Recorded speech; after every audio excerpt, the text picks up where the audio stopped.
नमस्कार, आप देख रहे हैं न्यूज जब बोलेगा हिंदुस्तान और मैं हूं आपके साथ ज्योति कनौजिया। आइए रुक करते हैं खबर की ओर। रामजीवन जायसवाल मनोनीत भाजपा जिला अध्यक्ष कार्यकर्ताओं ने किया नेहरू हॉल में जोरदार स्वागत। सीतापुर के नेहरू हॉल में पिछड़ा मोर्चा के भाजपा जिला अध्यक्ष रामजीवन जायसवाल का फूल माला पहनाकर जोरदार स्वागत किया गया। सीतापुर भाजपा नेता अशोक राठौर द्वारा आयोजित युवा संवाद सम्मेलन, जिसमें रामजीवन जायसवाल मुख्य अतिथि एवं भाजपा पिछला मोर्चा सीतापुर जिला अध्यक्ष का स्वागत बंधन अभिनंदन कार्यकर्ताओं द्वारा किया गया।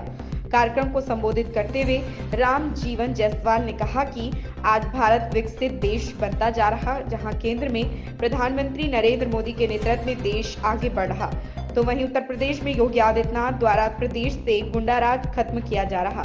बहु बेटियां आज स्वतंत्र रूप से कहीं भी आ जा सकती हैं। अपराधियों पर नकल कसी जा रही है। 2024 के होने वाले लोकसभा चुनाव को लेकर पिछड़ा वर्ग जिला अध्यक्ष रामजीवन जायसवाल ने कहा कि उत्तर प्रदेश में लोकसभा 80 सीट है, जिस पर पूर्ण रूप से बीजेपी जीतेगी। 2 सीटों पर हमारी सपा से लड़ाई है और मोदी जी की योजना के तहत हम सभी सीटों पर विजय हासिल करेंगे। विपक्ष द्वारा लगाया जा रहे आरोपी को खंडन करते हुए रामजीवन जायसवाल ने कहा कि कभी शासनकाल सपा का था, जहां पर मुख्यमंत्री मुलायम सिंह ने कहा था कि लड़कों से गलतियां हो जाती हैं, मगर आज गलतियां करने वालों को सजा दी जाती है।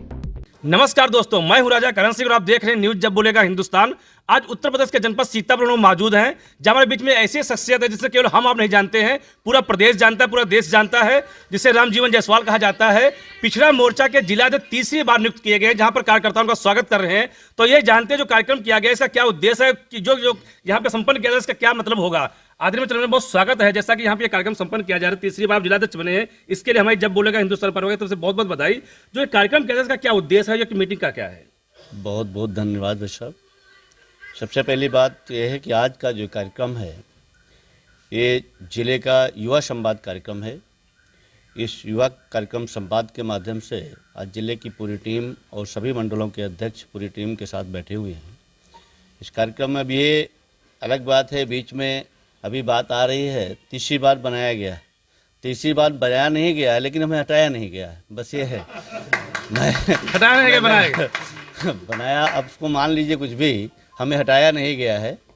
दूसरी बार बना था मैं, और मेरा उद्देश्य रहता है जिले के एक एक कार्यकर्ता को साथ लेकर के, चाहे हमारे जिले की टीम का हो चाहे मंडल की टीम का हो, सबके सुख दुख में शामिल रहना और सबकी चिंता करते हुए संगठन को एक माले की तरीके से एक सूत्र में पिरो करके सबके साथ रह कर जिले के जितने भी हमारे कार्यक्रम होते हैं उनको डिसाइड करने का काम, बढ़ाने का काम आगे रहता है। इसी उद्देश्य से अभी हमारे 40 मंडलों में सामाजिक सम्मेलन का कार्यक्रम जारी है। 50% के लगभग हम पहुंच गए हैं। करीब करीब 20 मंडलों में कार्यक्रम हमारे सामाजिक सम्मेलन के हो चुके हैं। 20 अभी बचे हैं। जल्दी ही 3-4 दिनों के अंदर हम इस कार्यक्रम को पूरा कर लेंगे। और आज का युवा संवाद कार्यक्रम है। इस कार्यक्रम के माध्यम से हमारी जो ओबीसी समाज की 56% आबादी है, इसमें युवाओं का बहुत बड़ा योगदान है।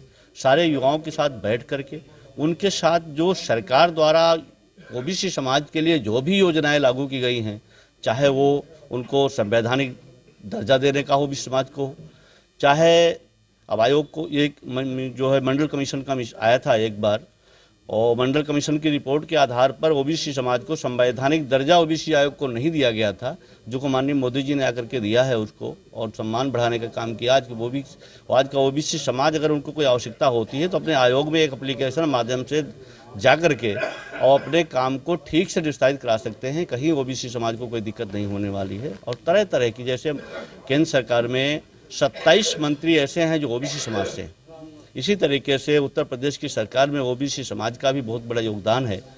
तमाम मंत्री और मंत्रिमंडल में रख करके और समाज में भी ओबीसी समाज को बड़े जोर शोर के साथ, पूरे सम्मान के साथ भारतीय जनता पार्टी की सरकार आगे बढ़ा रही है।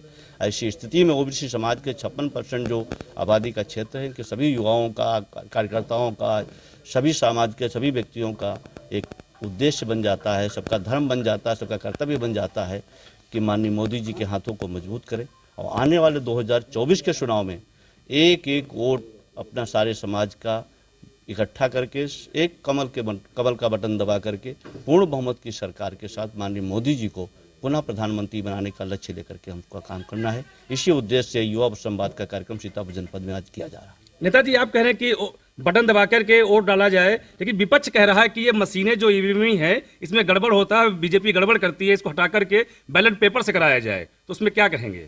अगर ईवीएम खराब होती, ईवीएम से बेईमानी होती तो जहाँ जहाँ सरकारें, उनके जहाँ कार्यकर्ता हैं, यहाँ उनकी जहाँ सिस्टम है, वहाँ की सरकारें उन्हीं की बन रही, वहाँ तो हमारी नहीं बन पा रही हैं। अब हम तेलंगाना में बना पाए होते तो मान लेते ईवीएम में गड़बड़ी हो सकती है, हम बेईमानी कर लेते हैं।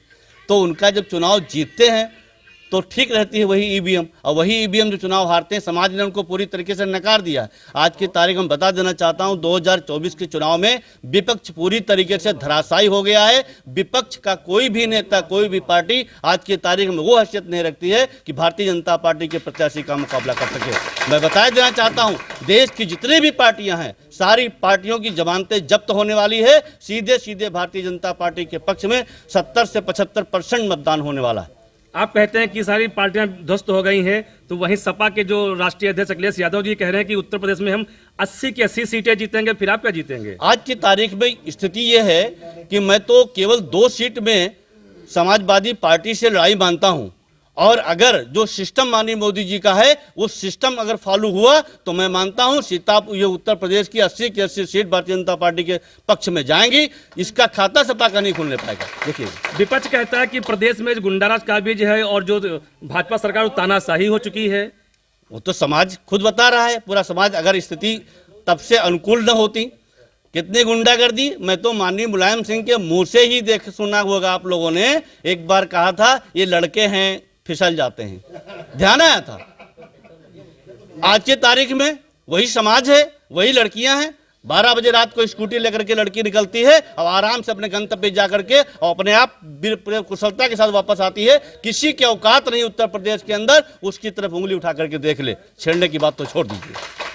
हमारे चैनल के माध्यम से सीतापुर की आवाम को, प्रदेश की आवाम को और अपने समाज को क्या संदेश देंगे? मैं सीधा 2 टूक कह देना चाहता हूं देश की जनता को, एक एक जनता को, एक एक देशवासी को, माननीय मोदी जी के हाथों में देश सुरक्षित है।